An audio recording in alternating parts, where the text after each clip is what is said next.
All right, another spark and another build. The craft begins. Today, we're tackling something both familiar and yet different.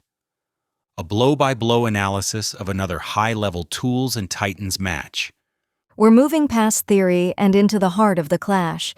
This isn't just about the cards you draw. It's about the strategy you build, the pressure you apply, and the stories that unfold on the weave field. Today's match is a perfect example of that. The Binding Gale versus the Scent Without Source. A fantastic matchup. On one side you have Snarequill, an Airlock Warden. This Titan is all about control, tangible, forceful, weather-based lockdowns. It represents order, structure, and absolute battlefield denial. And its opponent, Zinthari, the Ambient Enchanter. Zinthari is the opposite. It's about unseen influence, deception. It doesn't force you, it lures you. It's psychological warfare made manifest. This is a duel of philosophies. And for anyone new, the game itself is built on a simple rhythm, a cadence that dictates the flow of battle. It's a 6-step process each turn. Think of it as the heartbeat of the game. So how do you play Tools and Titans? Easy. Draw your cards, charge your energy, build your field, act with your powers, clash with your Titans, end your turn. 6 steps, 1 epic battle. That's the foundation.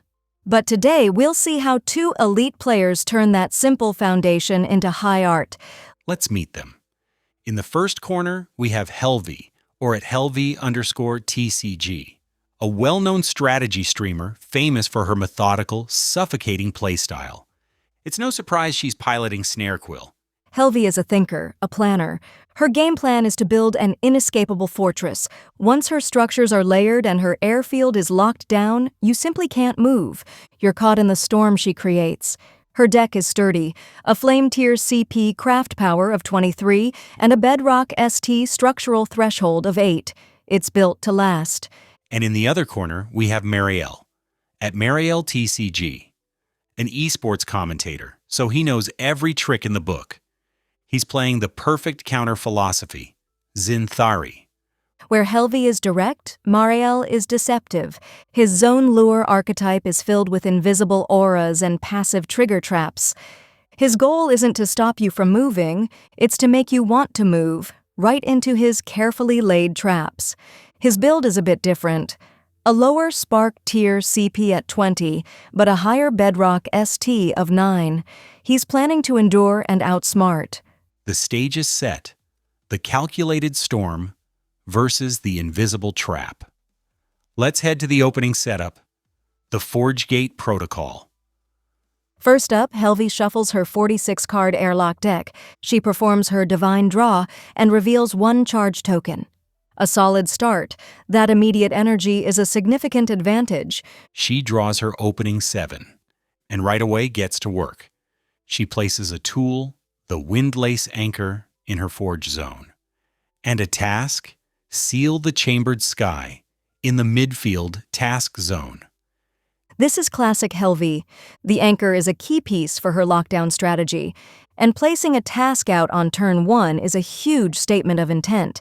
She's signaling that she's here to play the long game and score objective-based advantages. She's not just trying to win by clashing, she's building an alternate path to victory. Now for Marael. He shuffles Zinthari's 46-card deck. He performs his Divine Draw and gets 0 charge tokens. Oof, that's a rough start. Coming in with no bonus energy puts him on the back foot immediately. Every decision he makes this round will be constrained by that lack of resource. He has to be perfect.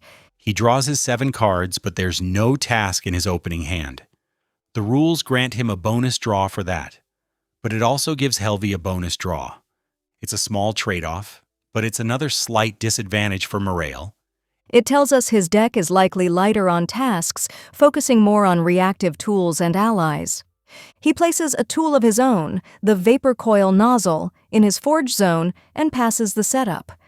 That nozzle is interesting. It suggests a strategy based on subtle field manipulation, which is very on-brand for Zinthari. The board is set. The players are ready. Let's dive into round 1. We begin with the Forge phase, where passive auras come online, and the clash of styles is immediately clear. Snarequill's passive aura activates. Frontline enemies cost an additional 1 charge to shift zones this turn. Classic lockdown. It's already more expensive to maneuver against Helvi. But Zinthari's Scent Aura is just as impactful in its own subtle way. It reads, opponent tools entering the weave field cause no entry triggers. Wow. Okay. So Helvi wants to make movement costly, but Marael has made it so her traps, when she plays them, won't immediately spring. He's defanged her initial setup before it even happens. It's brute force versus unseen influence, a hurricane versus a ghost. Snarequill telegraphs its power. Zinthari hides it. This opening interaction sets the tone for the entire match. Phase 2. The draw phase. Helvi draws a weave card. Staggerdraft Funnel. Sounds disruptive. It's exactly what her deck wants. Meanwhile, Marael draws an ally, the Veil-Touched Listener. So Helvi gets an active piece of disruption to stall the board, while Marael gets a reactive piece, a listener, something that waits. Now the charge phase. Both players get their standard passive 1 charge. That brings Helvi's charge pool to 2, and Marael's pool is now at 1. That 1-point difference is huge this early. It's the difference between playing 1 card or 2, between setting up a defense or developing a threat. Helvi has options, Marael has constraints. Which brings us to the task phase. And as predicted, Helvi presses her advantage. She pays 1 charge to activate her task, Seal the Chambered Sky. The condition: if her tool in the Forge zone remains untouched, she gains an Airbind token. Those tokens are critical for Snarequill. They fuel its most powerful abilities. Helvi is building her win condition from the very first turn. It's incredibly efficient. And Marael? He has to hold off. He can't afford to spend his only charge. Every turn, this is the rhythm, the core of the game. Every Titan turn, draw, charge, building act, clash, end, 6 steps, infinite ways to forge your victory. Now let's see how they act. We're in the action phase, and Helvi is up. She plays the Staggerdraft Funnel into the weave field zone. It adds a new passive effect. Tools entering zones are staggered next turn. That is absolutely suffocating. She's not just affecting the cost of movement with her aura, she's now affecting the timing of it. Any tools Marael wants to play from his forge are now delayed. She is manipulating the very tempo of the game. It's a masterful power play. How does Marael respond? He has only 1 charge left. Is there anything he can even do? He makes the only move he can, but it's a smart one. He plays his Veil-Touched Listener into his support zone for 1 charge. Its ability: it detects opponent task triggers. It's a direct, if delayed, counter to Helvi's entire strategy. So he can't compete on tempo. Instead of building his own engine, he places a Whispering Watcher on the field, a spy that will warn him of Helvi's plans. That's a clever, quiet defense. It's his only option, but it's a good one. He's planting a seed for a future turn. He knows he lost this turn on tempo, so he's investing in information and future disruption. Phase 6, the Clash phase. And nothing happens.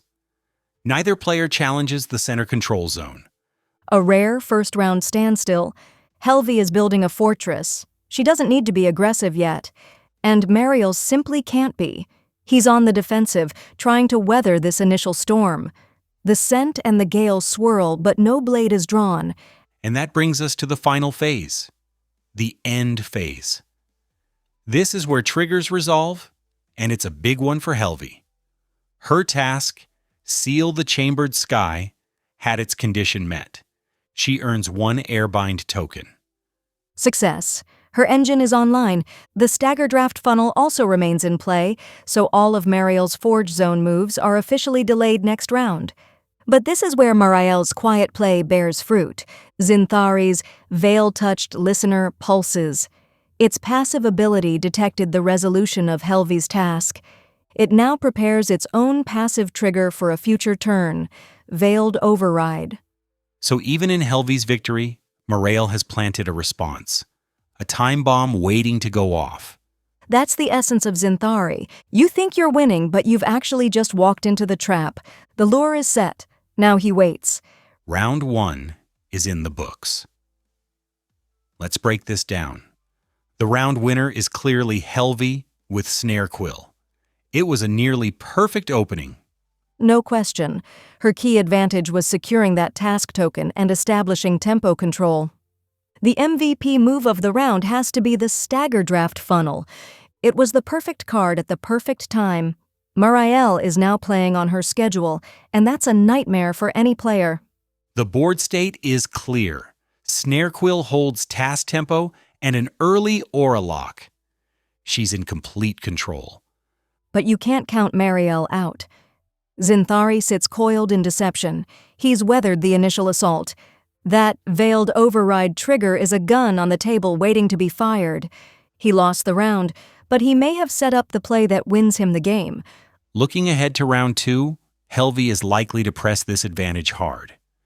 We'll probably see another tool or weave card to try and score a second Airbind token. And Marael has to find an answer. He needs to either remove that Staggerdraft Funnel or find a way to play around its delay. He's behind on charge, behind on tempo, but his entire deck is designed to strike from the shadows. The second Helvi overextends, he will be there to punish it. It's a masterclass in control versus patience. An incredible start. And a perfect illustration of the game's core loop. The constant dance of building your strategy while countering your opponents. In every match of Tools and Titans, your tradecraft unfolds in 6 simple moves. Draw, charge, building, act, clash, and Simplicity for the novice. mastery for the Titan.